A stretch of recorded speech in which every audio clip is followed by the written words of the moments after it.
Why don't we start? It's an informal meeting anyway. So in any case, thank you all again to join the meeting. And our first speaker is Alex Rowe. Mr. Alex Rowe is a Senior Economic Affairs Officer, Division for Sustainable Development Goals, UNDESA. He will give us a brief welcome and introductory remarks. Over to you, Alex. Thank you, Wei. Excellencies, ladies and gentlemen, distinguished colleagues, welcome and thank you for joining us for this side event entitled Strengthening Science, Technology and Innovation for Achieving the SDGs. This gathering comes at a pivotal moment as we prepare for the 4th International Conference on Financing for Development. Let us first take a step back. Without closing gaps in STI access, we cannot meet our global goals. So, to bring the UN closer to the pulse of scientific and technological progress, the Addis Ababa Action Agenda created the UN Technology Facilitation Mechanism, or TFM in short, which I had the privilege to co-found. As the name implies, the mechanism facilitates cooperation and partnerships, knowledge sharing, STI policy, and tech transfer. It follows a unique one UN multi-stakeholder model. Like science itself, the mechanism has worked cumulatively. Today, the mechanism truly stands on the shoulders of giants, and participation has continuously increased and widened since 2015. The result? A veritable avalanche of science and tech discussions and initiatives across the UN system. Indeed, most of today's speakers have been leaders in this regard. I'm deeply thankful for their engagement. They can be truly proud of the difference that they have made. Ladies and gentlemen, as we look forward, it is crucial that we assess our current trajectory and reimagine how STI can unlock new pathways to sustainable growth and equity. First of all, we must acknowledge a stark reality. Despite remarkable scientific advances, our planetary and societal health continues to face unprecedented threats. Earth's vital boundaries, essential for sustaining life, have been multiply exceeded, posing grave risks to future generations. Addressing these challenges requires leveraging the most impactful technologies to make energy, food, and housing systems more sustainable and to achieve decent living standards for all. It also requires that AI, biotech, and other frontier technologies be equitably accessible to all. Benefits of these innovations too often remain out of reach for low-income countries. Bridging widening divides is critical in research funding, digital infrastructure, and capacity. Technology need not be another source of inequality. Another priority is to ensure that financial mechanisms adapt to meet the evolving demands of STI. The 10-member group and ITT Friends have proposed innovative funding options for the TFM at the global level and for ITT capacity building at the national level to meet countries' unique challenges and aspirations. Last but not least, equitable gender representation and fair access to opportunities in STEM are not just ethical imperatives. They're essential to expanding innovation and meeting talent shortages all around the world. Ladies and gentlemen, let us seize this moment to reimagine a future where science and technology are powerful tools for a more sustainable, just, and inclusive world for all. Together we can build this future. I believe it's a truly worthwhile endeavor. Thank you.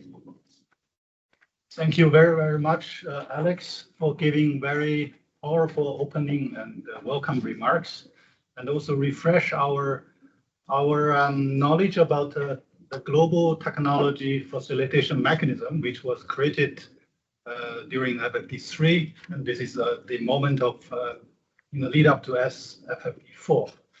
So my name is Wei Liu.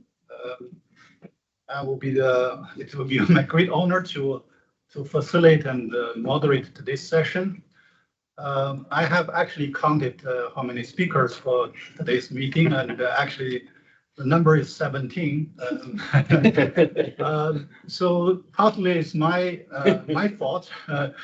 When I reached out to the speakers, I was expecting, or we were expecting some people will not be available, but it turned out to everyone is available. And the topics itself attract a lot of extension and also we happily to accept this and make sure everyone has opportunity to speak in their time slot. And this is actually an opportunity to bring a very diverse group of expertise and perspective into the table.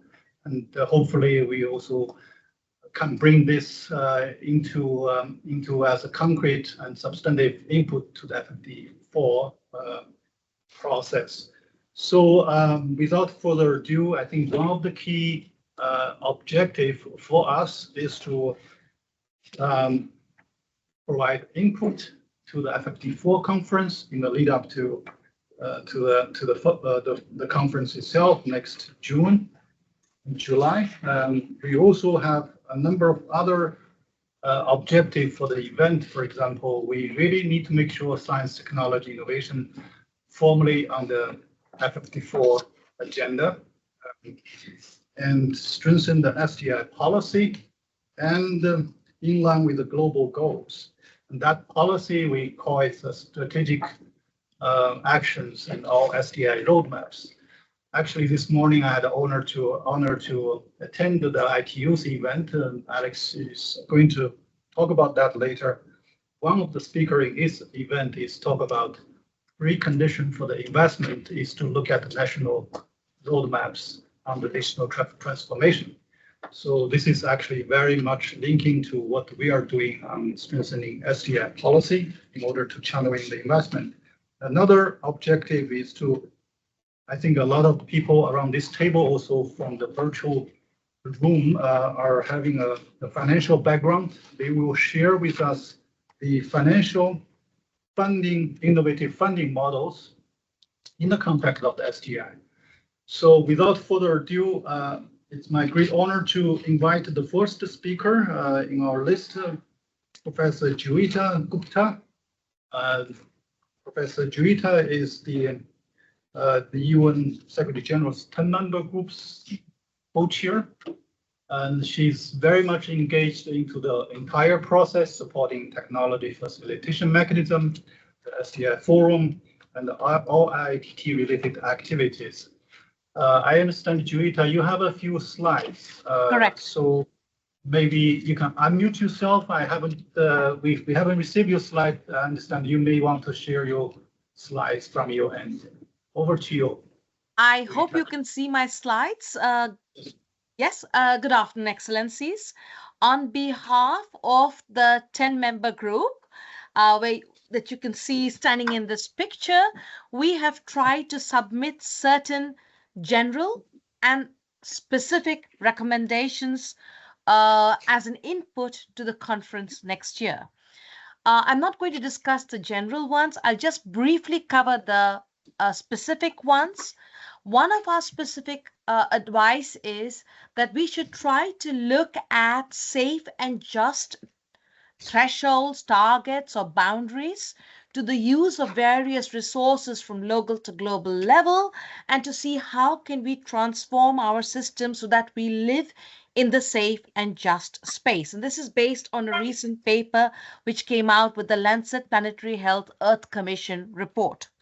Secondly, we would like to document best practices and develop reliable and fine-grained data on advancing gender equity. Other recommendations include creating or building a UN hub for a sustainable and safe built environment to allow people, scientists and investors and technology experts to come together to understand how do we create decent living standards and decarbonize building materials. Next suggestion is to do a global sustainability science center and training network across political divides, which try to show how we can do different projects on energy, food, climate, biodiversity, health, and sanitation. Another story is to look at technology and skills that can help solve basic issues.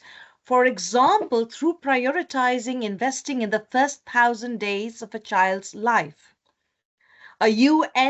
One UN program on digitalization is seen as extremely important, and we would like to help nations prepare STI, STI for SDG roadmaps on a number of issues, including on equitable and affordable phase out of fossil fuel.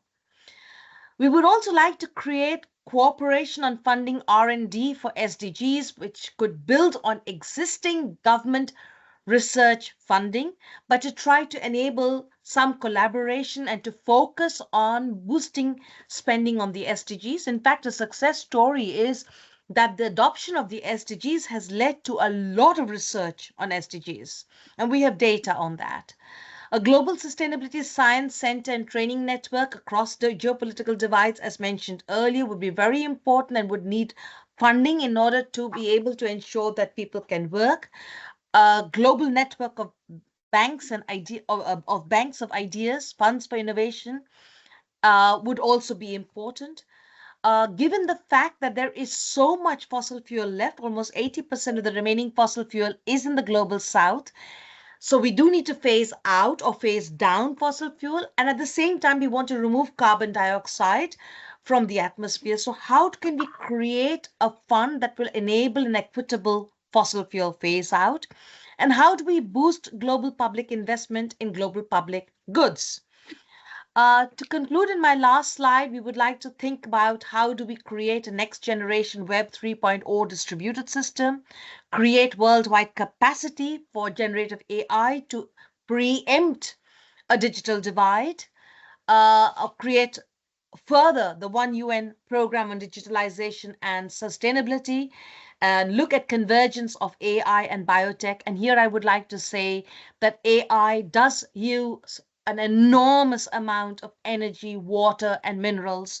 And we need to make sure that AI is sustainable from an environmental perspective as well. And how do we create data to be able to monitor the SDGs?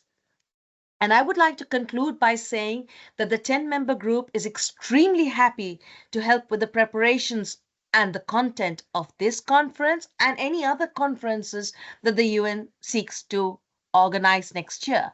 I believe you can count on us. Thank you. Thank you so much, Professor Juita, for excellent remarks.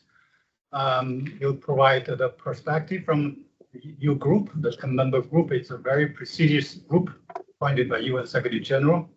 And thank you so much for your insight and sharing the key messages and recommendations from the group. Our next speaker will be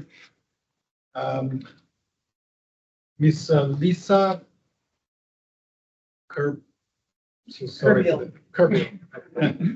head of the UN Joint SDG Fund Secretary. Lisa, the floor is yours. Thank you so much, Wei, and colleagues, excellencies, delighted to be here. Professor Gupta, there is a fund. There is a fund that was created by the General Assembly in 2019 to exactly do what you just were proposing, which is to weave public and private monies together and to leverage goodwill around the world for a triple bottom line for the SDGs. It's called the Joint SDG Fund. I'm delighted to be here. We are ready for action. We are fit for purpose. We are the reform and action hitting the ground through the resident coordinator system, which, as you know, colleagues, was created as Secretary General Guterres's reform for a more efficient and effective UN system. He, the Secretary General, has resident coordinators around the world in 130 countries representing the UN development system and bringing us all together to ensure that we're working better together to reach the SDGs. Science, technology, innovation has to be woven into all of that. And when DSG Amina Mohammed saw the outcomes of the SDG Summit last year, September, she aligned our strategy to those transitions, to the digital transformation, to food systems, to climate, to energy, to biodiversity, to jobs and good social protection. Transforming education. We have these 6 transitions as the jumping off points to bring us all together to make the SDGs a reality in only 5 years. Only 5 years. So how can we now activate science, technology, innovation through the existing mechanism? Each time we create a new fund, we jeopardize momentum, we confuse our colleagues on the field, we create more overhead costs, which we know we want to shrink because ODA is also shrinking. So we need to use the resources that are very precious in very innovative ways. And we have great examples of digital transformation, Alex is going to speak about some of those. We have great agencies like ITU who already are leading our RCs to find out how to make it more than just connectivity, more than just bandwidth, but for what? For the SDGs, right? For financial inclusion, for sustainable agriculture, to get those farmers on the grid, to learn about the best cost seeds, to learn the new technologies, all the rest. So this fund is leveraging innovation every day in sometimes quite simple ways, which is the UN system working together? Are we communicating better? Are we not overlapping and duplicating? That may not sound much to the scientists on the line, but sitting inside UN HQ, I can tell you it's a milestone to be met, that we work better together as a family. And then the next step is to make sure that we're keeping up with you, the brilliant scientists outside the UN, and how we make sure we capture and bring it in. It might need translation, colleagues, and it might need a place to land, because in least developed countries and small island developing states, the capacity is limited. So how do we now develop the enabling environment? How do we build up the strength of government to be able to catch on to what AI could give them? And I think that's another role. All the agencies, funds, and programs of the UN development system, that's over 50 of us, colleagues, around the world, from UN Women to World Food Program to UNICEF to UNDP, all of us joining together to really deliver on the SDGs. Thank you so much. Thank you so much, Lisa. You have 2 more minutes. Oh, do I? Okay, never mind. I can give examples. No? Okay, we'll save it for questions and answers. Yeah. I see this because we actually have, I didn't announce, we have trying to discipline the time, and we there you go. Happy to help. Also here to use our little timer here to make sure everyone is within their limit, time limit. So I really appreciate you and also Professor Juita all keep their own time. Thank you so much for doing that, and really appreciate for your presence here and also present the SDG fund. I expect maybe colleagues may have some questions regarding to how to link the current work on the STI, including the ones you mentioned about RCs, of course, they're probably more familiar with, but also some other work relating to the current work. For example, Alex presented the TFM, for example, the global work on STI. So those are the things we like to explore and further discuss with you how to strengthen that work using the existing funding infrastructure. Thank you so much, Lisa. The next speaker, I may like to invite Ms. Angela. She's the STI for SDG project leader, the European Commission Joint Research Fund, European Commission. Angela, the floor is yours, please. Thanks, Wei, and good afternoon, good evening, colleagues. Thanks for the invitation. My name is Angela Sarcina. I'm working at the Joint Research Center of the European Commission, which is the science hub of the European Commission. We inform through our studies and research the policies of the Commission. And in this sense, I'm very happy to be with you today because I believe this conversation is very timely and relevant. And I would like to share the experience of our work on STI for SDGs roadmaps. We know that the discussion today that we are having right now is grounded in the understanding that STI is a vital enabler for achieving the SDGs. It has the potential to drive economic growth, but also to improve other systems, for example, health systems, food security, and to mitigate the impact of climate change. But we also know that STI financing is quite behind, in particular in developing context, and this represents a key challenge for STI.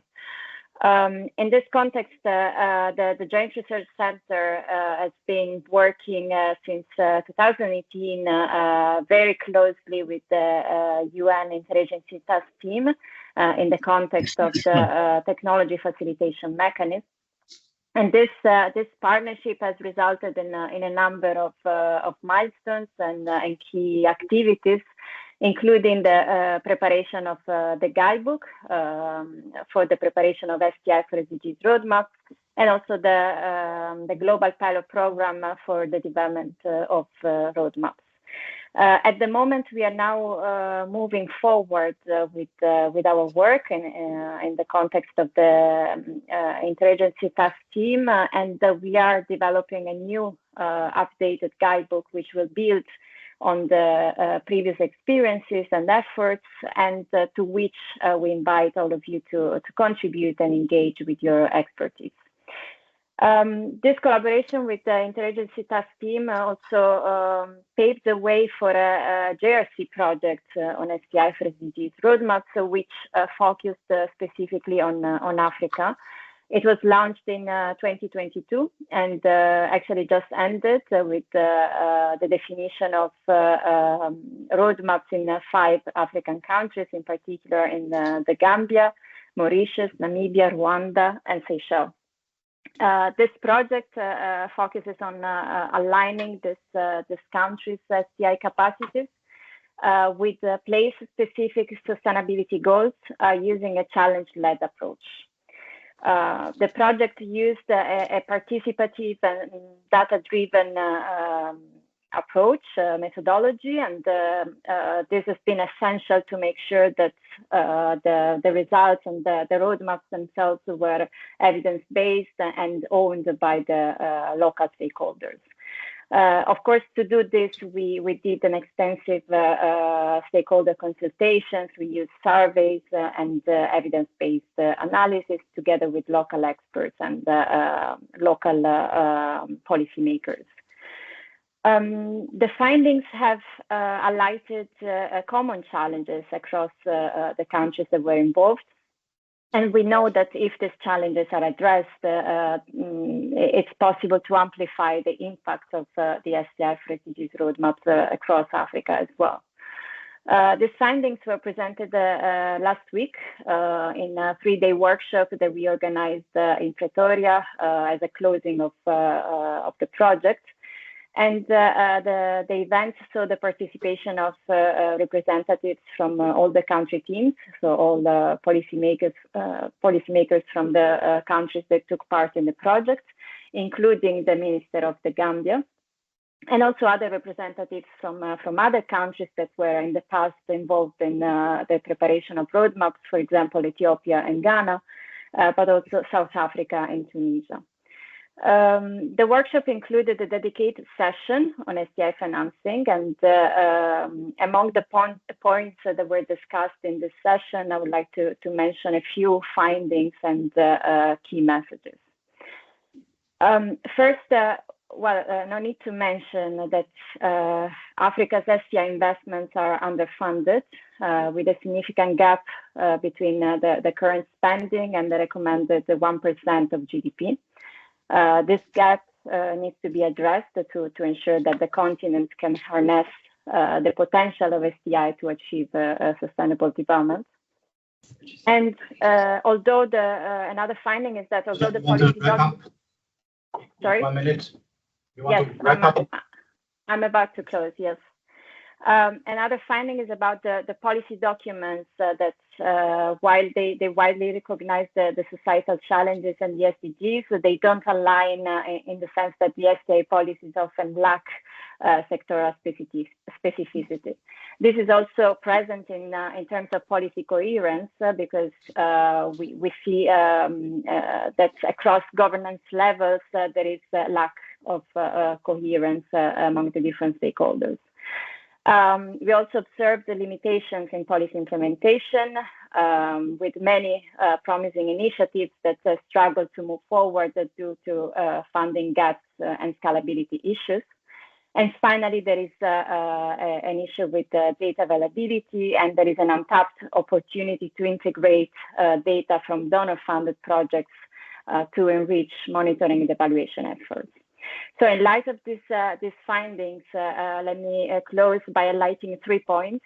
There is a need to integrate STI into national development priorities and ensure that STI investments are aligned with national development goals. The roadmaps, the STI for SDGs roadmaps serve this purpose perfectly because they give directionality to the investments.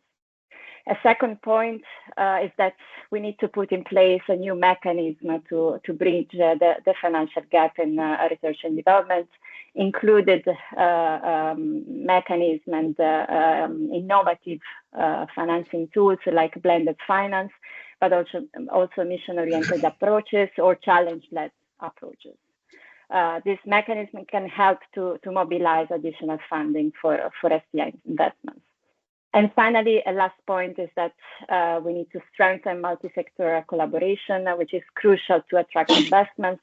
So bringing at the same table governments, research institutions, universities, and of course, private sector can create a unified strategy for innovation and can pool the resources that we need to implement the STI for SDG roadmap.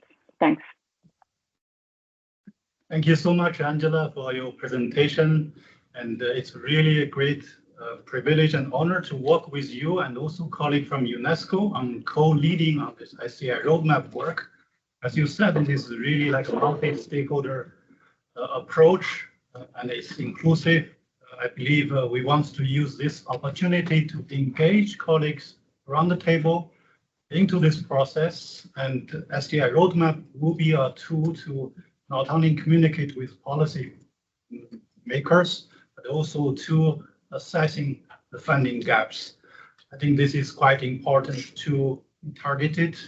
We want to hear around the table the expertise, especially in your own context, how to identify these gaps in your own context and how to mobilize the resources to filling these kind of gaps. And we're offering STI roadmap as one of the vehicles for you to consider to mobilize and communicate better. Thank you, Angela, for your presentation. And I believe the call is open for including you as also contributor to the process of the STI roadmap. Without further ado, I think as a joint presenter, Angela, our colleague from UNESCO, Manu, who also joined online from Paris, is going to present particularly the proposals regarding the recent discussion on financing STI in the context of the STI roadmap.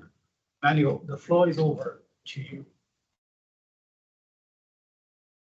Excellent. Thank you very much, Wei. Good morning, good afternoon, everyone. For me, it's a pleasure to speak here today. And yeah, let's start. I would like to build upon Angela's presentation by sharing some insights from the recent workshop on building capacity and exploring resources for STI for the SDGs roadmap. And this was organized by UNDESA and the UNECA in Ethiopia earlier this month, and of course was supported by UNESCO. So I want to start by highlighting the urgent need to address financing gaps in STI.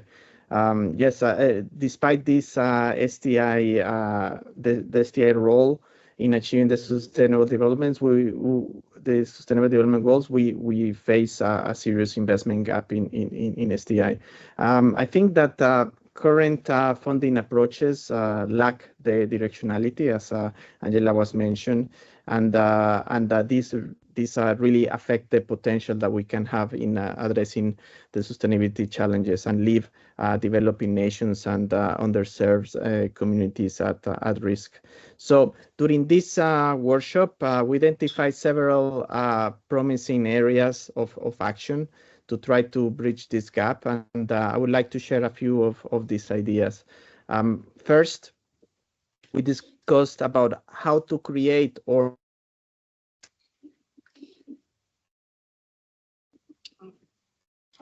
this fund. This would serve as a dedicated platform to support global advocacy, capacity building, develop, of course, the STI for the SDG roadmaps, and other mechanisms like mission-driven projects and so on. And the idea would be to try to combine public and private funds, philanthropic funds as well, and try to use these different funding sources to reduce risks and improve access to capital, especially in low-income countries. Another point that we discussed was the use of official development assistance. Currently, approximately 5% is used in to support STI activities. So connecting the ODA with national STI priorities can be a good alternative. A third one was discussing market-based solutions. There are some good experiences built around social impact bonds to encourage private sector participation. So this type of success stories can be of inspiration for bridging the gap.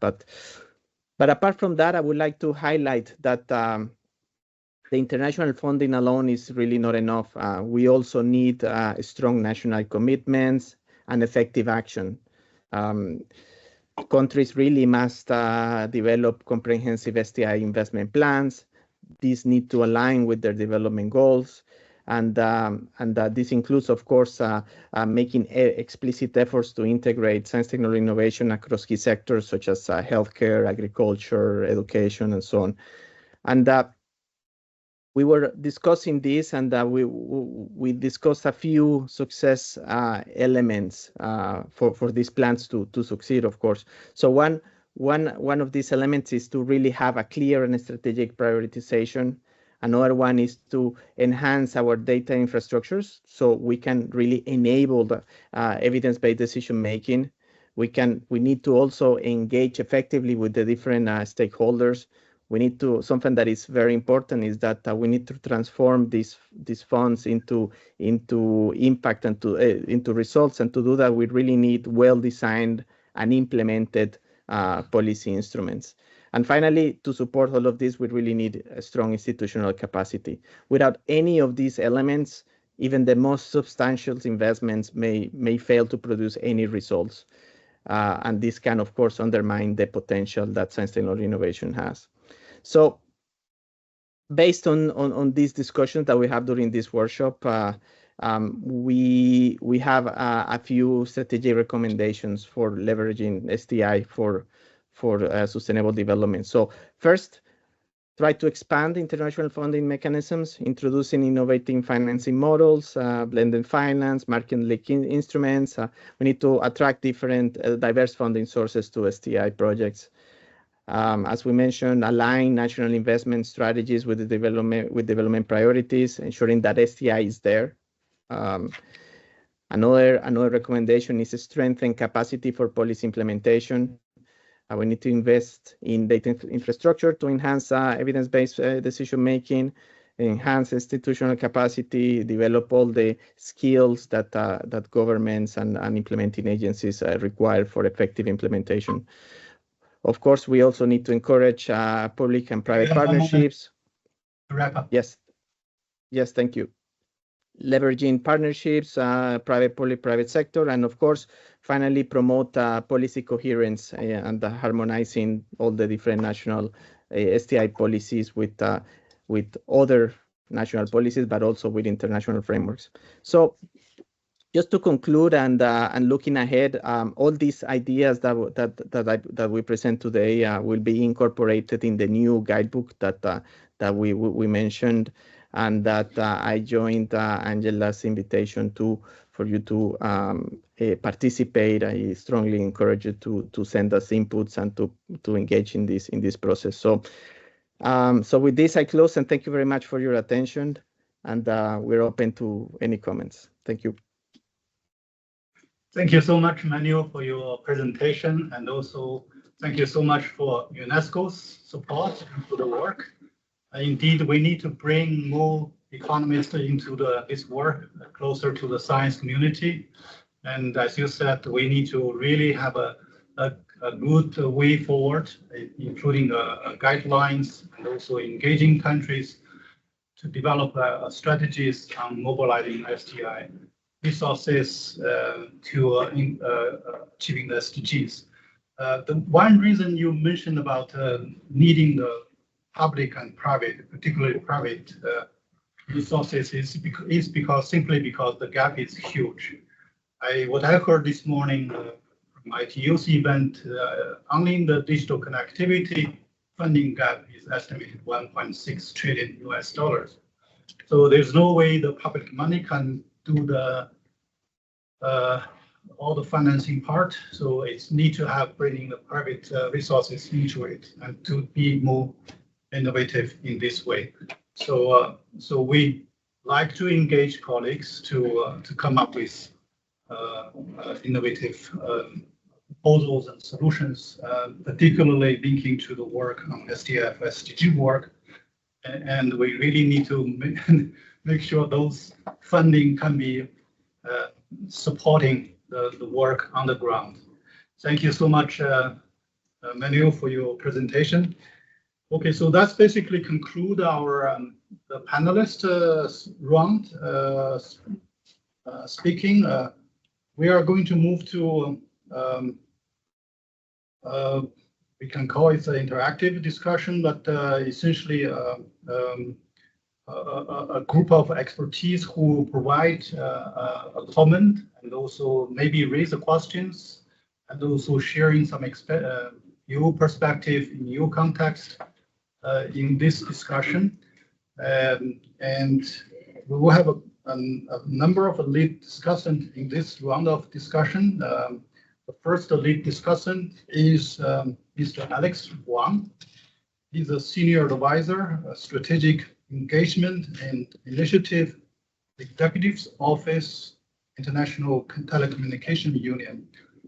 Alex, you have a brilliant work presented regarding to this digital infrastructure investment initiative.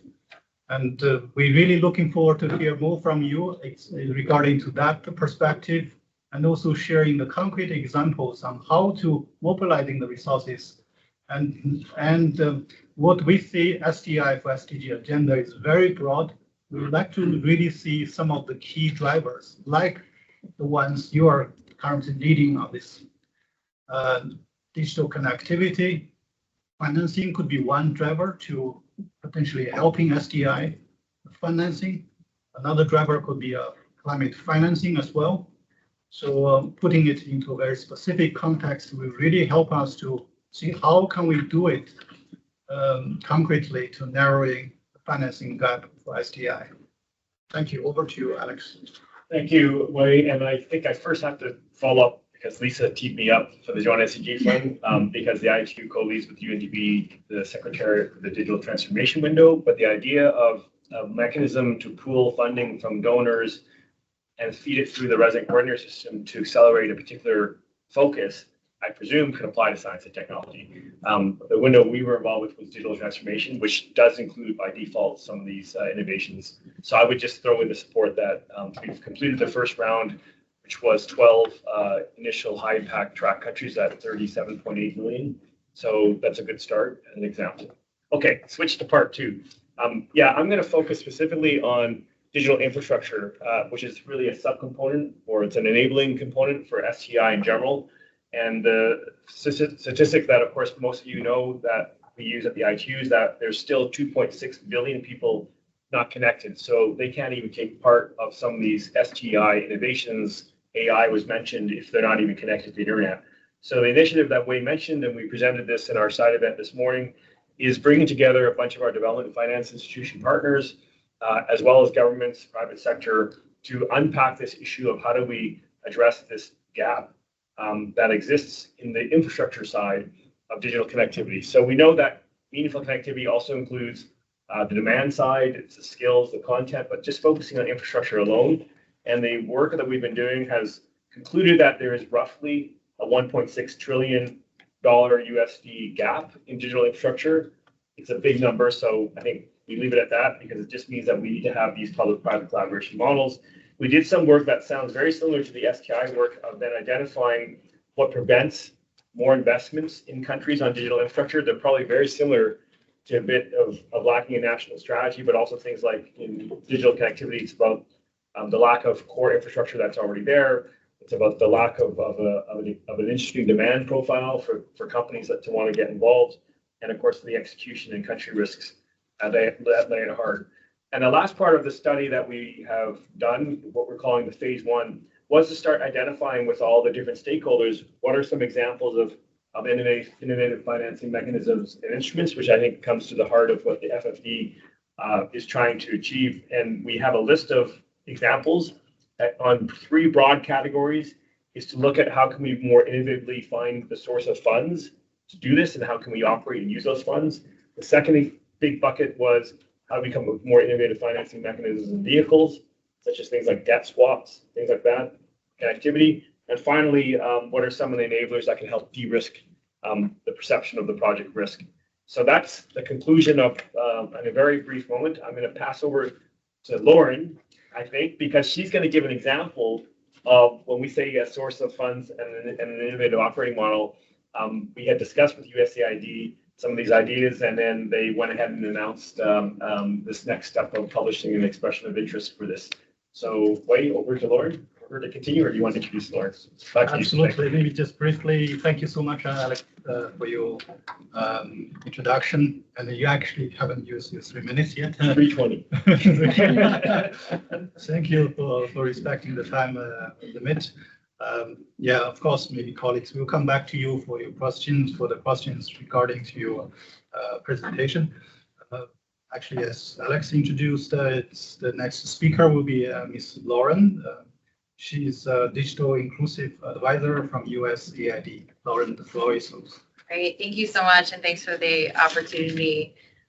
So as Alex teed me up, I'm here to share a specific example of how USAID has set up facilities to leverage blended finance approaches to mobilize significantly greater private sector capital and creatively use our development assistance dollars to help mobilize and bring others along, specifically through our Digital Invest program. So USAID as a whole probably has many other examples across the SDGs, today highlighting our Digital Invest program, which was set up about 4 years ago to take a blended finance approach to mobilize capital for internet service providers as well as digital financial providers. I manage our connectivity investments on the internet service provider side, and we've been piloting various ways to help mobilize capital. Typically, we work with private investment fund managers who are setting up debt or equity facilities for internet service providers or fintech, in the case of my colleagues. When it comes to connectivity, we've had to get really creative, and I think it probably resonates with a lot of folks in the room when we have particular challenges, more risky types of investments and transaction types. In the internet service provider space specifically, we're working with small to medium-sized companies, often locally owned, hiring and training local staff, offering competition, choice, redundancy, and resiliency, and connectivity networks that are going to enable a host of things across the STI portfolio. But those specific companies struggle to raise financing. They're often smaller ticket sizes, maybe in riskier markets and return profiles and investors are typically looking at. So we've worked with some debt providers, we've worked with some equity funds, but we've also have had success experimenting with results-based financing approaches. And now, based on this set of learnings we've had, we're taking the next step as USAID to set up a new blended finance entity. We're calling it Connect 1 Billion. That's going to combine several elements of what we've experimented with to date. So Connect 1 Billion will have 3 components. The first being technical assistance, so being able to continue providing direct grant capital or direct technical expertise to companies to help build their capability and capacity to scale. The second is concessional capital, so providing really flexible financing instruments, a lot of which have been mentioned in this room and in our conversation earlier today. So these would be sort of below market rate, but help bridge the financing gap between grants and commercial capital. And then the third component would be growth equity and collaborating with a private fund manager to help de-risk through the technical assistance and concessional capital pipeline for that growth equity fund to still provide small ticket sizes, but in a way where we have developed and grown commercially viable companies through that process. So this is something we're taking forward as USAID and looking to collaborate across sectors with other governments, with other donors, with private sector companies who see the need to invest in this sector to support their data center investments, their artificial intelligence investments, a lot of the work that's being done, but will require companies to actually do the last mile connectivity to help return on investment of those. So we see a lot of opportunity, a lot of interest to get involved in this type of approach, and especially bringing under one umbrella this integrated and holistic approach. I think we've experimented a lot as an ecosystem with technical assistance, maybe with a little bit of concessional capital and creative one-off ways, but is there a way we can bring it together and have these three components work to basically harness a pipeline, grow companies, and make sure that we're not doing one-off investments or support. We're really helping the companies grow in a sustainable way and deliver the connectivity that we're looking for that is going to support the STI ecosystem and across the SDGs. How did I do on time? Yes, absolutely. I think you both are very modest to really keep within the time. The timer haven't kicked on, and so that means you are within the time. Accepted. So thank you so much. So essentially, what we are discussing here, STI for SDGs, we want to develop a narrative of STI for SDGs, a global public good, in a way, similar for this digital infrastructure, digital connectivity infrastructure is kind of like also public goods. So what you did here is really impressive in the way that normally if it's public goods, then it's falling into the category of a short of supply, because there's no return or low return, or the return is not attractive, so it's a lack of market in there. So what you have actually bringing the market into it to bring private sector's involvement is actually very impressive. We need to really learn how to given that we need to mobilize a massive resources towards STI for SDGs. This public-private partnership and models are really important for us to learn, to build on, and to connect more billions. I like the number of billions because it's really quantify the magnitude of the problems. So really appreciate Lauren. I like to actually have a little break here to see if colleagues had immediate questions to previous speakers, including the ones joining online, and also here in the room, if you have immediate feedback before we move on to the next speaker. The floor is open. You either can unmute yourself, introduce yourself, or just in the room, just feel free to coming in to share your perspective quickly, or ask questions to the previous speakers.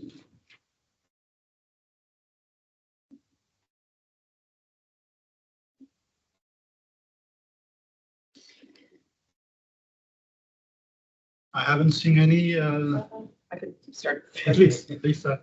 Yeah, so congratulations. I think this is a great coming together, and really excited to meet more of the colleagues that are also online. You know, how could we, you know, we're counting down from FFD in June next year. And so how could this group of colleagues and all of the knowledge and the resources that we represent, I mean, you know, Angela, some of the things you were speaking about, it looks like are in the billions for your research capabilities. And then I have USAID literally right next to me. So we put those amounts of resources together, and then we hope that we're channeling all of the technical expertise around the world in the countries where we need this to move. So is there already a proposal? Is there a way that we see channeling this funding and this energy so that we combine, you know, what you were just describing, Lauren, you know, all of this move, then we have the ITU and us trying to do a digital window. They all have to land at the country level. The RC is our sort of first door to knock on when we arrive. And then how do we huddle in around them? Because it's complex to be engaging with governments, to be supporting the ministries in the right way at the right time, you know, the sequencing of all these things, and then to crowd in the private money behind. So I think we have to sort of know, so we're kind of identifying all the stakeholders in this space, and then how do we decide how we align? And is it by member states raising their hands to say we want to be a champion of STI? Like, is there an easy, So in the world of the Joint SDG Fund, for example, the Global Accelerator for Jobs and Social Protection, member states, head of states write a letter to the ILO and say, I'd like to be designated a Pathfinder country. I commit to creating hundreds of millions of jobs, et cetera. And then we sort of get activated. So is there a similar way that we could work towards being activated? Because sometimes it's that coming together that allows us to, compare. But I find globally it gets very complicated because we're so large. But if we have a 5 or 6 country pilots, if we're really good at this, we could have them already speaking at the FFD in June about what we carved out now, right? Because we're already looking for country examples to showcase in June. You may all be doing the same. If we did concentric circles of those, maybe we had 3 countries where we're all working, and we could show by June that we're working together in those countries, or something to that effect. Because I feel like I'm sitting next to giants here. I've got the EC billions and I've got USAID. So right there, how do we make sure the UN is serving you and serving those governments to move? I don't know. It just seems like a great coming together. But how do we actually let it land? That's always to me. We actually have You do. You're ready. Colleagues from the Secretary, so maybe I invite Jackie to provide his. Jackie has the answer. Yes. I knew I was looking for you. I found you. Waiting to jump on and say the answer at the same tomorrow. Okay, Lisa, thank you for your intervention. But first, before I say things, I just want to introduce myself. So I'm from the Financing for Sustainable Development Office of DESA. And then so we are the organizer of the FFD4. And then we have a number of steps that we're doing to incorporate all the inputs that we got from colleagues. We have a call for policy briefs. I will go into what we call the elements paper, which is basically the zero drop of the zero drop of the outcome document for the FFD4 next year. So the deadline has already passed, but we'll be very happy to get input from you guys. And so just for people who don't know the FFD agenda very well, we have 7 action areas, and then one of them is the STI. And then for STI, traditionally the interest has been in bridging digital divide and also technology divide. So digital divide, connectivity, the gaps in skills, internet, all those things, but also in other technologies such as artificial intelligence, other technologies. So we are very interested in trying to bridge that gap. So connectivity come to play, but also other technologies. And at this stage, we are asking for inputs for the elements paper, and we have got 25 inputs from the member states and 100 more inputs from CSO and other stakeholders. And what we got is a lot of asks in terms of this is what we generate, the general challenges we need to solve. But what is missing is the specific proposals. So it's very happy to hear about what the USA colleagues have to say, what ITU colleagues have to say about digital infrastructures. And I think the Joint SDG Fund could play an important role. But what we need is the idea, how to put this idea into the elements paper. And then we can go into the zero draft, and then the members they can debate over it. Yeah. So just continue what Jackie said. Actually, we have a thought about that before this event. We actually have several discussions with some giants you mentioned about, and some ideas are actually coming from them. So basically, I think this is the start of the conversation. It's great we have an opportunity to bring such vast, diverse expertise into the room, around the table. We'd like to take this as an opportunity to quickly get each of you a quick input, like what we have, like half page, no more than half page, written input by end of this week. And DESA will be happy to still collecting it. We have an initial draft. I think our colleague Declan will present it later, and Manu already presents, highlight a few. But I think with understanding of the Secretary of the FFD4, they allow us to have another small window of opportunity to get a quick written input within this week to highlighting what you have been proposed, and we can actually have a quick call after this meeting to put together some concrete proposals. This is one. The second is actually a proposal to have an event, a side event around the FFD4 during that time in June, late like late June, beginning of July, reconvene this group, either online or in person or combined, to have a joint message. I think this is actually my colleague Alex also referred to earlier. One reason we have set up the SDF SDG program at FFP3 is because there's one interagency process going, and it was presented during the Addis workshop, Addis conference 10 years ago. We need to build on this and to reinforce, and there's a lot of things happening after that, and a lot of knowledge. So we may lead to build this momentum and lead to that, and having an event organized during FFP4. I think that's still, we need to prepare a very good concept paper and so on, a good process leading to that, and what kind of expected outcomes and so on. So again, this is still in the process. We'd like to continue engaging with you. Sorry, Jackie, you probably will also highlighting the next steps in your remarks, but we already started discussing this. So I don't know, Alex, please. Yeah, I would just like to respond a little to Lisa's call for action here, right? I think it's important to recall a few things which not everyone's always aware of, right?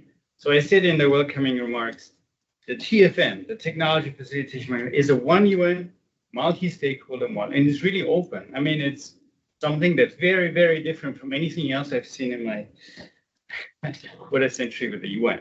It doesn't exist anywhere else.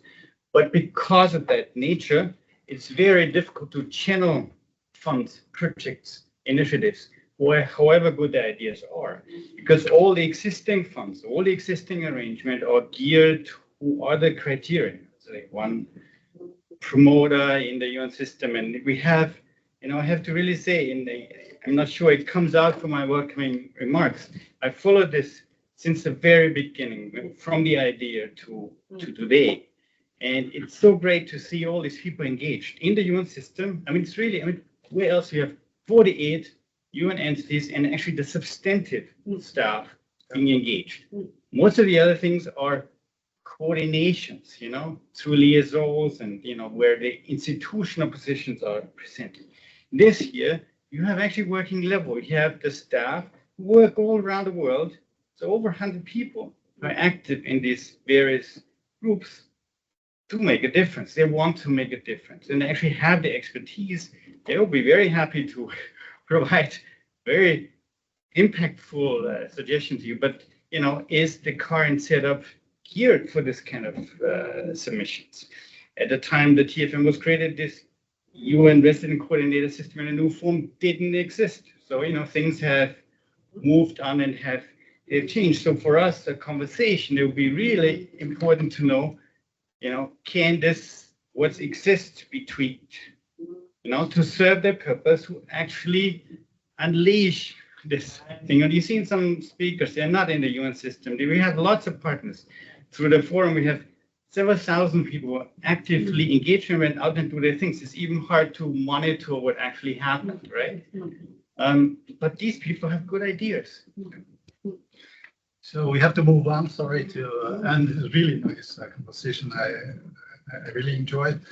So given that we talk about IITT, I'd like to introduce the next speaker to one of the founding member of the IITT WIPO, Mr. Alejandro. He's a senior director at the IP and the innovation ecosystem sector, WIPO. Alejandro, you have a floor, please. Over to you. Thank you very much. And I would like to refer here to three main issues. First one, on policy, I think WIPO's work is directed to continue leveraging on WIPO's 2024 World Intellectual Property Report on making innovation policy work for development as countries assess the impact of their STI strategies on the achievement for the achievement of their national SD goals and priorities. The second issue is on infrastructure development and capacity building. WIPO Global Innovation Index, the last edition was published last September, continues to be recognized in the whole UN, and there is a UN General Assembly resolution of 2023 on STI for SDGs as a reference tool for building effective and efficient innovation ecosystem, connecting local STI actors to one of the global WIPO's program on the Technology and Innovation Support Centers network that have been established in 93 member states and are effectively hosted by different institutions like universities, research and development sectors, incubators, accelerators, etc., technological parks. And last, I want to tackle on financing. And let me tell you that WIPO is exploring IP financing and collateralization as a non-traditional and innovative pathway to facilitate access to finance for innovators and creators to bring their solutions or creative outputs to the market. And in this regard, we have last year approved member states of WIPO, approved what we call WIPO's action plan to promote IP finance with three main key objectives. The first one, to help raise the profile of IP finance by building new relationships and starting conversations between different stakeholders who might not always talk to one another. The second one is building strong evidence of what different countries are doing in this area by publishing different country reports, around 30 of them. And the third one is equipping stakeholders to operationalize their IP finance. Please. Thank you. I just wanted to inform that. Thank you. Thank you. Thank you so much. Really appreciate for you sharing the WIPO's perspective on the IP financing, IP valuation. It's for my first time also heard about the IP collateral proposal. So thank you so much. We're looking forward to the more detailed proposals. As I said, each of you can have a small time window to submit your concrete proposals in the lead up to this. FFP4, please.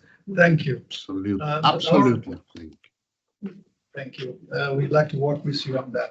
Thank you. And our next speaker is Ms. Asiel. She's UN's Sustainable Development Cooperation Framework Partnership and Program Officer, UN Development Cooperation Office, ECO, Africa. Asiel, the floor is yours, please. Good afternoon, colleagues. Good afternoon, dear colleagues, partners, stakeholders of this very vibrant, very dynamic conversation. I believe almost historical now as discussions are taking place to look at this important agenda of STI. I am privileged to speak on behalf of DCO Africa Regional Director, Mr. Yakub El Hilo, and addressing this topic that holds immense potential for transforming the future of Africa through science, technology, and innovation. I will try to be very brief and speak on two dimensions, on the efforts of the RCs, UNCTs, and our support to countries through DCO Africa, but also collective efforts of the regional collaborative platform for Africa. And I believe as we talk a lot about different capacities, different resources, different assets that are available within the system. So I will speak more from the regional perspective. I would like to first of all to thank UNDESA and Interagency Task Team on STI for organizing this important conversation and side event meeting. The promise of STI is vast, offering solutions to some of the continent's most pressing challenges, from food systems to climate resilience and economic growth. In Africa region, 53 UN resident coordinators, through the efforts of the 54 UN country teams, are serving countries, supporting member states to advance the African Union 2063 agenda, the 2030 agenda. The UN Sustainable Development Cooperation Frameworks, which are aligned closely to the national development plans, have become the most important critical central tools for planning and implementing collective UN development system efforts to an acceleration of the SDGs, and also in the spirit of the UN reform. As of today, almost all countries except Sudan, which is now undergoing, and in this crisis context, they are now in the extension of the current cycle. All countries have now embarked on the implementation of the cooperation frameworks, the new generation CFs, which are delivering different priorities, supporting the national development plans and priorities through integrated joint programs. And here we can see an increasing number of different outcomes, specific CFs that are looking at through STI. And also here I would like to highlight that the joint SDG fund holds really transformational potential, where the fund provides catalytic resources for some of those efforts of the UNCTs through collective efforts, but also mobilizing and extending opportunities and creating space for engagement with other stakeholders, including private sector as well. I would like to draw, and if I may quickly share one slide. Here, I would like to quickly highlight on the different stakeholders or different players of the Africa Regional Collaborative Platform. As you may be well aware, the Africa Regional Collaborative Platform exists as among five RCPs globally. You can see the slide? Yes.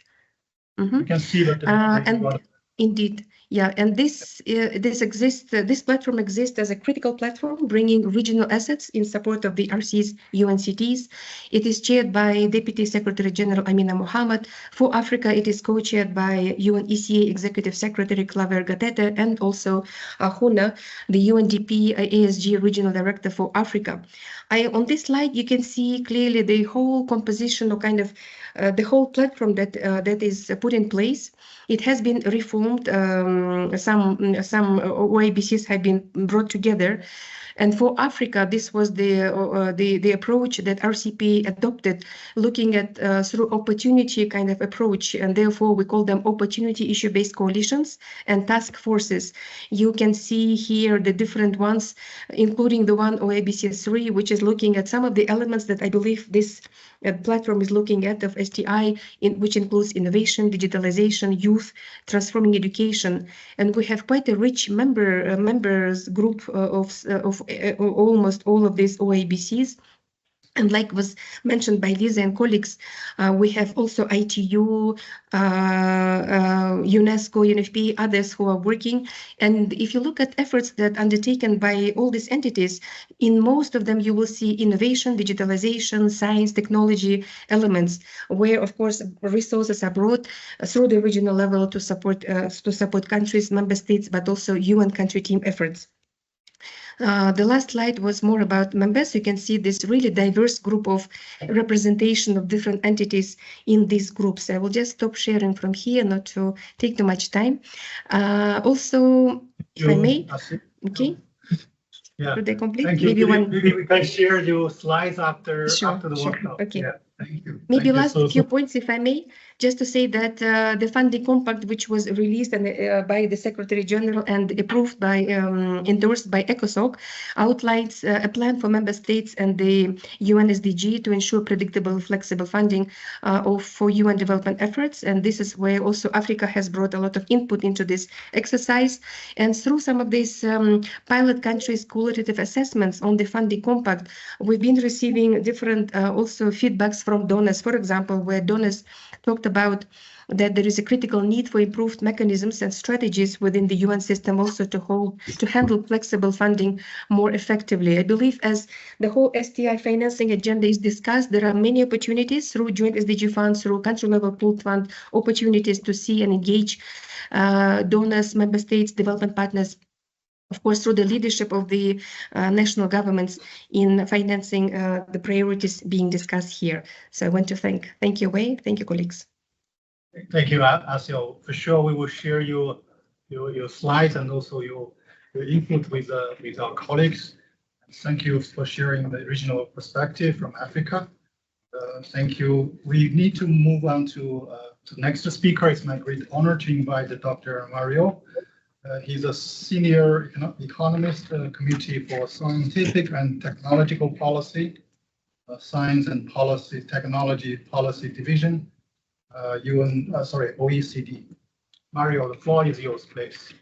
Yes, thank you, Wei, and apologies, colleagues, because I can't get this camera to work on the Teams. It's malfunctioning. I apologize for that. A lot's been said. I think I would maybe have a few observations from my side. I think one of the issues for us is the global architecture for financing is the elephant in the room that needs to be fixed. There's discussions at G20 and other fora on reforming the global architecture that makes it so that many developing countries pay more in debt payments than in investments in education and science and social services. So that's something that has to be tackled. We can, there's ways to, I heard many examples of innovative ways to finance debt for green, debt for nature, debt for STI swaps. These are all part of the toolkit, rented finance as well. These are all very important. But we can't escape the broader financial architecture that needs reform. Now, we've seen over the years, the increase in R&D investment globally, recovering after the COVID, but it's actually stagnated and fallen in many developing countries, pushing them further behind. We've also seen increase in internet penetration, but at the same time, increase in demand and still leaving a big divide and big shares of the population behind, that was already mentioned. We also have to think that in the OECD countries themselves, the change to shift R&D funding and support towards the SDGs, towards the challenges is slow. I think we have to also be cognizant that the global challenges also have to be global opportunities in terms of investment and profit. If we want to bring in the private sector, if we want to have public-private partnerships, whether it's infrastructure projects or technology, green tech, agriculture, digitalization, we need to keep in mind that it has to improve competitiveness, bankability for investors. And they need also a framework to be able to exit. So the business environment reforms are very important. So linking the STI agenda with the broader reform agendas in the countries, in the national development plans, will be important to liberate a lot of the obstacles to mobilizing more financing. So the financing is there. I think it's in many places. There's a lot that needs to be done, but we need to tackle them. I think the financial architecture is one. The changing also the link between OECD country and R&D plans towards the SDGs, changing the support systems. Most of governments in the OECD provide tax-based support. There's no directionality. 87% goes to companies that choose their priorities, not with the SDGs. You want to wrap up? So those are just some of the points I wanted to highlight. And I think we have the tools for mobilizing new novel forms of finance, but we need action on several fronts, and we have to prioritize the architecture and the funding systems in OECD countries. Thank you. Thank you so much, Mario, for sharing your insight and highlighting the structural issues in this context. You also mentioned earlier that the ODA the current ODA only 5% is going to STI. So this is actually also quite important to look at how to have a more meaningful conversation to engage more this kind of financing from ODA to the STI areas. Thank you so much, Mario. We need those two communities to work better, the STI planning and the ODA. ODA, they even have their own methodology for measuring STI activities, which is not consistent with the way countries measure R&D spending. So there's a lot to bring those communities together. So I think that's one start. There has been increase in ODA related to health because of COVID and health and research and technologies in that area. But that's a temporary boost. We need to sustain that. Yes, absolutely. Maybe FFD4 can be one of the bridge to connect the STI community with ODA community. Thank you so much, Mario. Let's move on to the next speaker. Thank you. Our next speaker is Servio Sororiju from FEO. He's a senior agriculture officer, FEO from Rome. Silva, thank you, Wei, and excellencies and colleagues. Thank you for this opportunity, and also very happy to listen to the very interesting discussion about how to take forward the STI matters. As you all know, the progress towards SDG 2 has been insufficient to meet the goals, and the potential of STI in bringing about agri-food system transformation is great, but financing or using them by the smallholders can be challenging and extremely costly in many contexts. Access to funding for STI is not easy, except for some limited project-based financing, given the multiple immediate priorities, including emergency response-related activities, mainly focusing on the rural areas. Given this context, FAO is leveraging its core funding and from our members and making significant investments in STI to assist members to address these challenges, of especially focusing on uptake and scaling up of technologies and innovations. Technologies and innovations are the accelerators of the FAO Strategic Framework 2022-2031. And we have FAO Science and Innovation Strategy, which is a key tool to support the implementation or delivery of FAO Strategic Framework. A number of FAO initiatives on STI contribute to achieve SDG 2. And some of them include, we have developed a new global innovation model within FAO in the Office of Innovation, which includes three key elements or three components. One is the acceleration zone, which brings internally different technical divisions or decentralized offices to discuss and also address the barriers and how to integrate STI into our programs as well as in operations. We also look at the incubators and the innovation hubs, especially at the regional and country level, that are supported by agricultural innovation ecosystems, foresight analysis, especially at the regional level, and also agri-food system technologies and innovation outlook, that is going to be a kind of a flagship publication once in 2 years. FAO also has other initiatives like 1,000 digital villages initiatives aiming to converting villages into digital hubs to support the agri-food system transformation.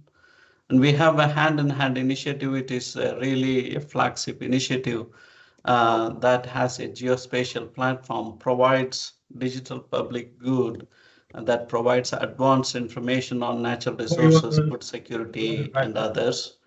We also encourage, just 1 minute away, we also encourage transformative partnership. In this regard, FAO initiated Science and Innovation Forum in 2022. We bring together the key partners as part of the World Food Forum that takes place every year in October. And the focus areas changes. For example, this year it focused on biotechnologies, digital agriculture, and grassroots innovation. And to successfully use STI, of course, as it was mentioned, financing is critical, but which is not really coming forward, and this is not readily available given the multiple priorities at the country level. We look at 4 major aspects.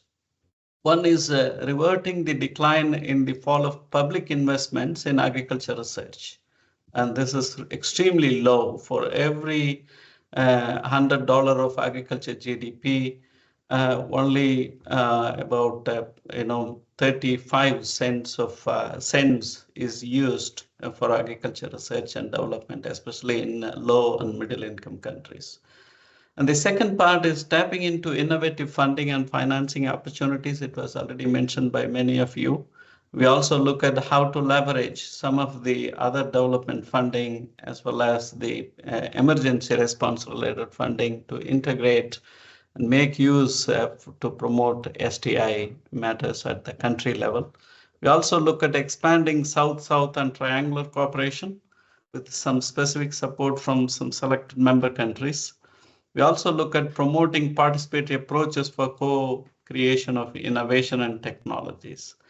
And overall, our emphasis is focusing on the smallholder farmers essentially, and they are the one producing the food for a significant portion of the population.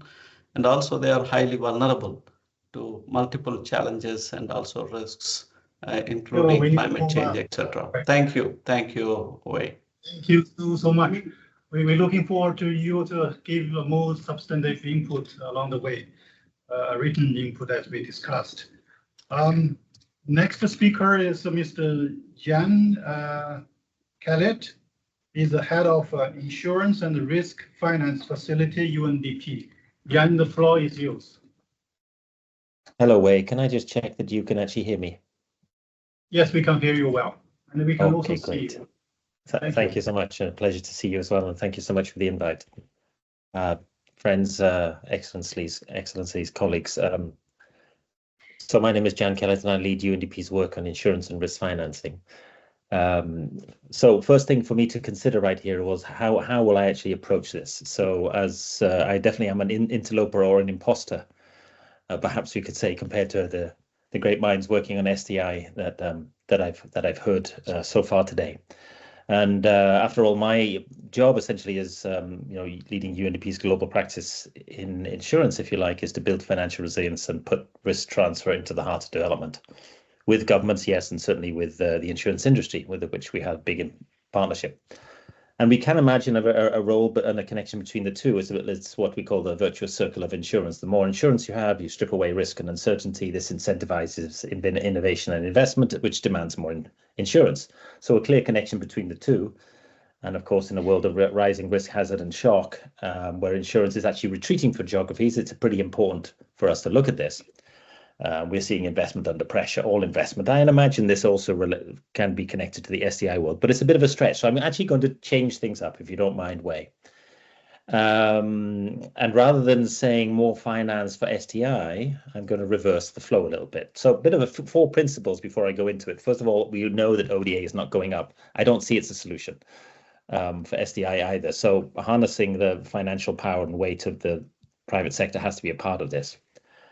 And what I'm thinking here is, rather than considering this, at least from my perspective, and I'm not at all saying this is, and I'm saying this is, if you like, a slightly different approach in a sense. Rather than thinking about more finance for STI to do more, if you like, if I may colloquially say, great stuff, it's about doing great stuff with STI and building capacity and investment in STI through doing that great stuff.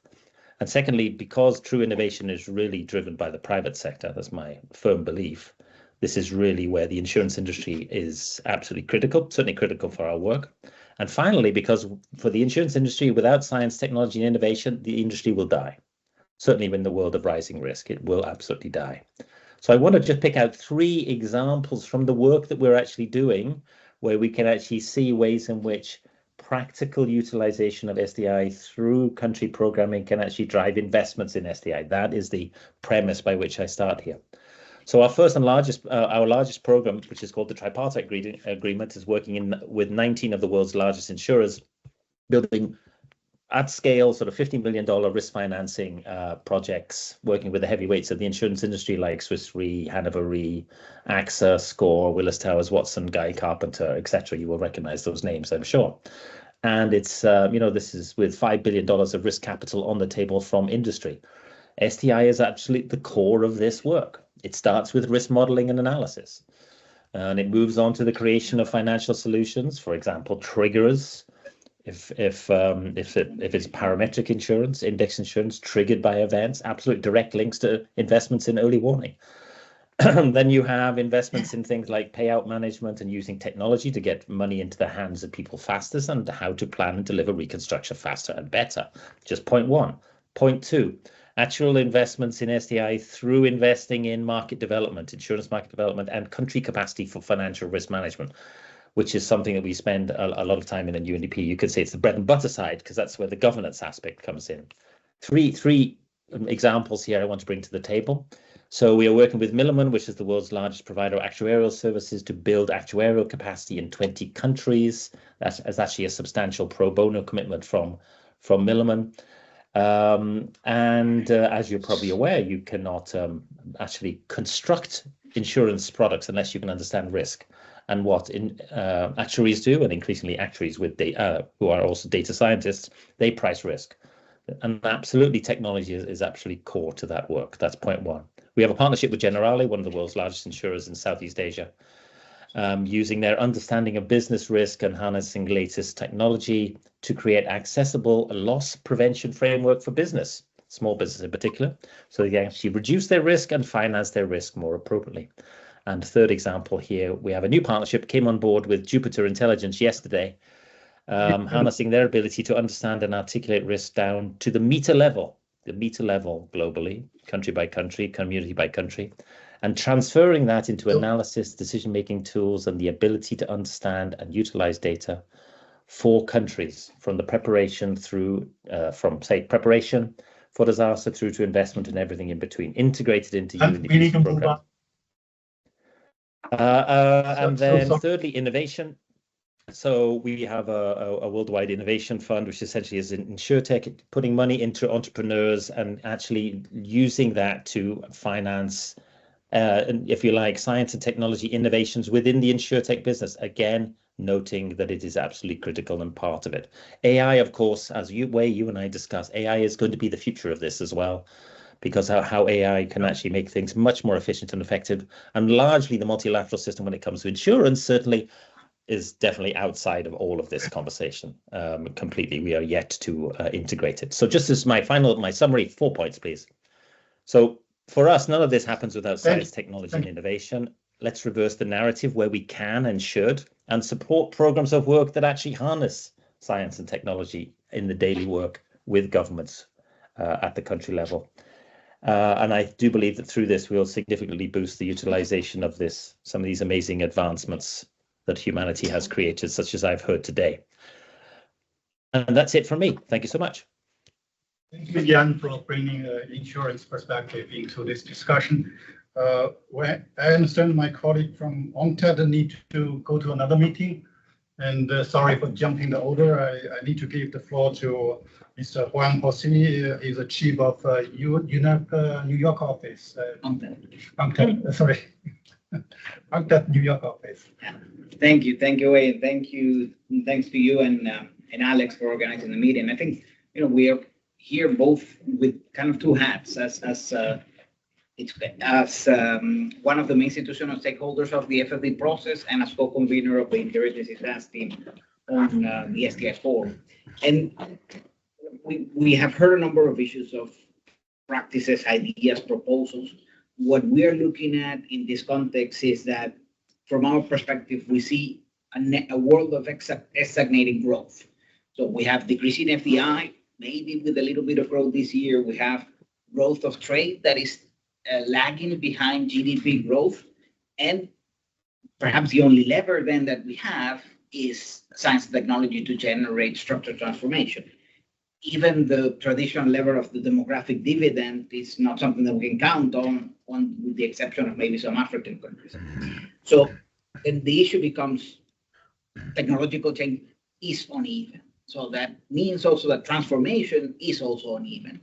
So how do we make sure that technology goes to where it's needed? That's kind of the thinking behind how we are approaching this issue. So we see that we need bold investment in science and technology and innovation. And without it, we will simply not be able to meet some of the targets that we have set out to achieve. And we need to keep in mind that, yes, technology is a game changer to leapfrog traditional growth stages, but technology can also disrupt, destabilize, and deepen divides. For instance, we see how certain models favor capital-intensive winner-take-all models. And overall, that leads to what we have seen for many years, which is a larger share of income flowing to capital rather than labor, which in itself deepens inequality. So then we go back to how do we do this? So we think we should work on mitigating the risks that certain technologies pose. So we have a growing call for improved competition policies and enhanced access to innovation and technology diffusion. Particularly highlighting the concerns of the potential monopolistic nature of some digital technologies, and the need, therefore, for targeted policy interventions. That's why we have been hearing the kind of words of inclusive policies, ensuring that gains from technologies are shared by all, creating quality jobs, lifting people and communities out of poverty, building resilient economies, and so on. This is, I mean, we can go on and on to do this, but how do we do it? Perhaps we need to think at the intersection of several issues. So bigger and better MDBs that can actually channel the funds that are needed. I think this week we're hearing that institutional or investors have like 900 times the funds that MDBs have. So how can MDBs then crowd in that investment into what needs to go into, for instance, technological change, but investment in technology, but also in other areas. We heard of innovative funding mechanism, ODA, debt reform. I was very pleased to hear a quote from that by our colleague from OECD. So that is what we see in the outcome of FFD4, a recommitment to providing equitable access to advanced technology, scientific knowledge for developing countries, and coupled with the traditional drivers of growth like trade and investment, global governance also that needs to go with that. For instance, in the context of climate resilience, ensuring that risk technology are accessible to all, flexible IPR regimes, a conducive multilateral trading system. So those are the kind of issues that we would see really coming together, and perhaps FFD4 is the only place where all of those enablers come together under one chapeau. So we carry the responsibility to do it together, and I think those are the kind of things that we can only do together. They can only be achieved at the multilateral level. And I'm sorry for jumping the queue, but we are actually in the middle of servicing 6 second committee resolutions, so I need to be down in the room in a few minutes. Thank you, Wei. Thank you so much, Juan and Jose, and thank you so much for your perspective from UNCTAD. I really appreciate you are here, sharing your perspective on a number of issues. And actually, quite a number of issues has been also amplified and also reinforced, re-emphasized by a number of colleagues here. So thank you so much for your remarks. If you allow me, I like to just follow the next speaker, Mr. Declan Karim. He's the managing director of Africa Europe Science Collaboration and Innovation Platform. Declan, actually, you have submit a written proposal as a policy brief to FFD4 Secretariat based on the recent meeting in Addis Ababa. Declan, the floor is yours. Thank you very much, Wei. Great to be here. I recognize you're way over time, so I'll be brief.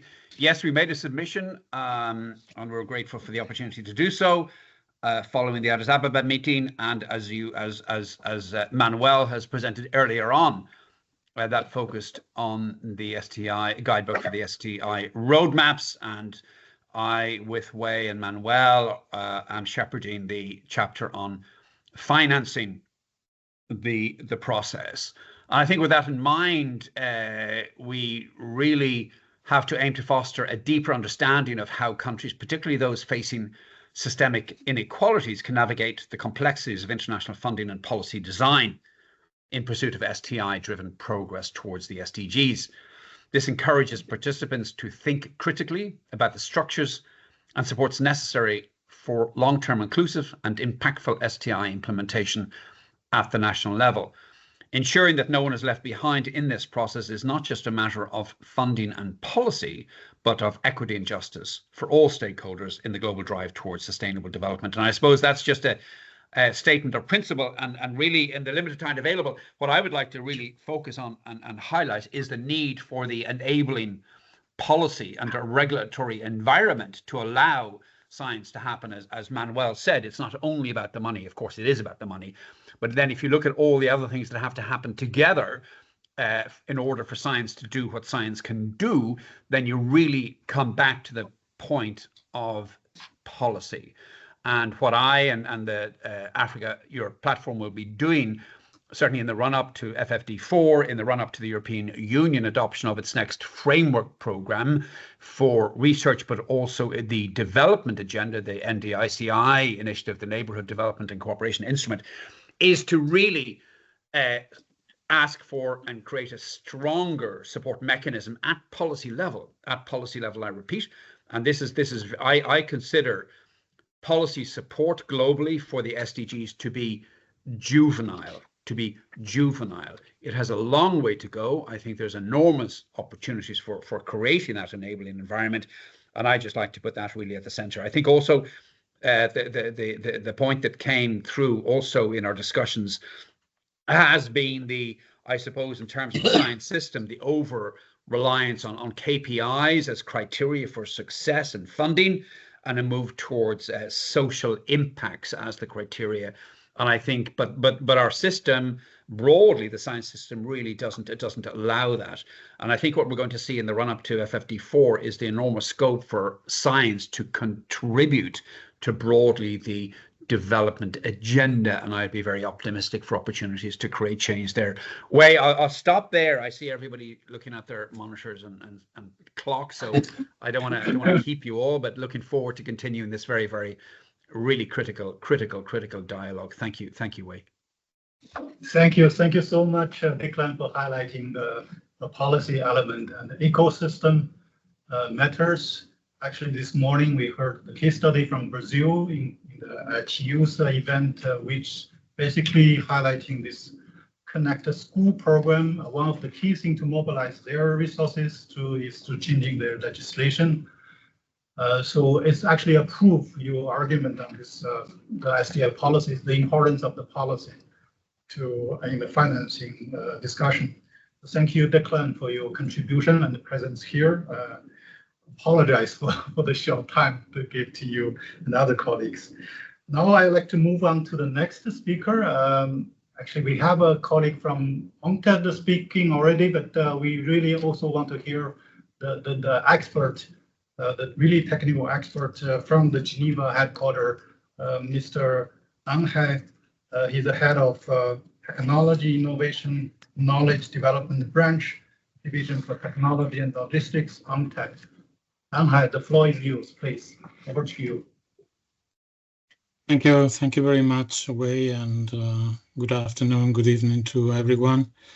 In the interest of time, and since Juan Jose already shared with you a good number of messages from UNCTAD, and in view of all the very interesting points that have been made, perhaps I will not use my full 3 minutes, but just emphasize 2 or 3 ideas that have been already put on the table, and eventually bring 1 or 2 other points.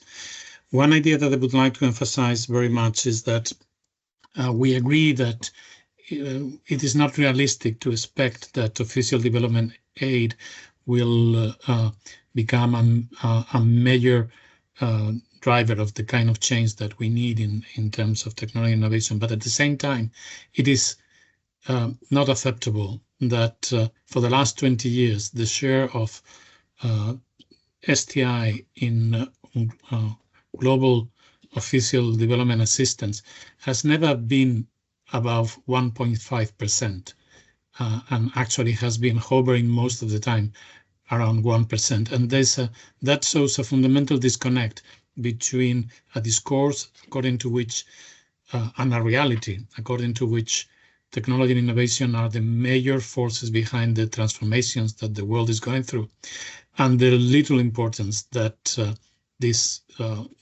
factor of transformation, the little attention that it gets in official development assistance. But at the same time, it generates, or it's part of a vicious circle that keeps STI in the periphery of development strategies in many of the developing countries, in spite, again, of a discourse that may officially give a lot of importance to technology and innovation in government documents that set out their strategies. In reality, in the day-to-day policy that we see in developing countries, STI remains very much in the periphery of the attention of policymakers and of their real strategies that countries are implemented. So there is a connection between the perception that policymakers in developing countries have of the real importance of this issue and the message that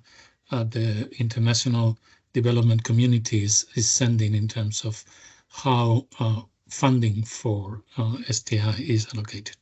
The other point that I wanted to raise, and I probably will stop with that other point, is that an element that is increasingly becoming important in terms of the enabling environment for STI is competition policy. And I don't think anybody around the table has brought it up, but in view of the increasing concentration of innovation capabilities in in a handful of companies in a very small number of countries, in view of this concentration of innovation capabilities and of the increasing difficulty for countries to move closer to the frontier of technology, it is necessary that competition policy pays more attention to technology issues, and very particularly in terms of the behavior of global platforms, how they are capturing data and capturing digital users, and the impact that is going to have on the access of developing countries to frontier technologies. As I said, in the interest of time, I will stop here, but thank you very much, Wei, for inviting us to this very interesting discussion. Thank you so much, Angel, for your insightful comments and sharing your points, which hasn't been really discussed, and this is really important for us to consider. So now we actually move to the last speaker, Jackie. Jackie has actually coming into the discussion in between, but I think this is a very good moment for him to help us to conclude, especially looking forward to hear about potential next steps on the concrete moved actions, especially from this group. Over to you, Jackie. Thanks, Wade. Thank you, colleagues, for the intervention. It's very interesting. Before I came, I was going to say two things. One thing is about the process of FFD4 and how we can get inputs from colleagues, which I already talked about. But just want to repeat the call that we would love to get some inputs on concrete ideas that we can include into the elements paper. And then we have a deadline to submit the elements paper, the inputs that we have for the elements paper for the co-facilitators of the documents. We have 4 member states, which are the co-facilitators, and we are supposed to submit the elements paper inputs to them by 22nd of November. But we need to have a proper draft long before that. So I think Wei has mentioned that if we can get some inputs from, it doesn't have to be proper formal, but if we can get some ideas from colleagues before the end of this week or maybe early next week, that would be great. So that's the first thing. And the second thing is maybe just a bit of reflections that we got based on the inputs that we got from the member states. So I mentioned that before we have got about 25 inputs from the member states on STIs. And then just like a rough for categorizations, there are like 4 areas that member states are interested in. The first one is technology divide, which cover the digital divide. The second is capacity building. Third is governance. And then this will cover the design and implementation of technologies. It will probably cover what Angel has talked about, competition policy, which I think also is a very important point that we maybe want to make in FFD4, even though traditionally it is not one of the things, but given the rising interest in these areas, the rising importance of these areas, maybe that would be one thing that we can also mention in FFD4. And the last thing is obviously the financing for STIs. And then here I heard, so the buzzword is the innovative financing instruments. And then I also heard words such as debt swaps, thematic bonds, blended finance. And I mean, each of these, some of them are maybe innovative, but for example, debt swap has been around for 20, 30 years. So, I mean, it's maybe we can say it's the emerging financing instruments, but obviously there's a lot of lessons to be learned, so we can go back into that. And then we will love to get, for colleagues who have been working on these financial instruments, lessons learned, and which we can also bring into our documents. So I'll stop there. Thank you. Thank you so much. Really succinct and also very concrete outline of the key inputs have been received so far and what we expect next. Thank you so much. We hope from today's meeting we can keep engaging you on the way forward in the run up to the FFD4 conference. And as Jackie said, the immediate task is to having you a paragraph input before end of the week to get that into the FFD4 process for their consideration. And of course, we can also organize a bit more in-focused discussions along the way. And I'm sure the colleagues will have more to share. And also, we like to work with you on proposals, concrete suggestions, and getting these things moving forward towards FFD4. Thank you so much, colleagues, and I really appreciate for your time. I apologize for the overtime, and but we thought that this is a very useful discussion. Thank you. Bye bye now. Thank you. Bye bye.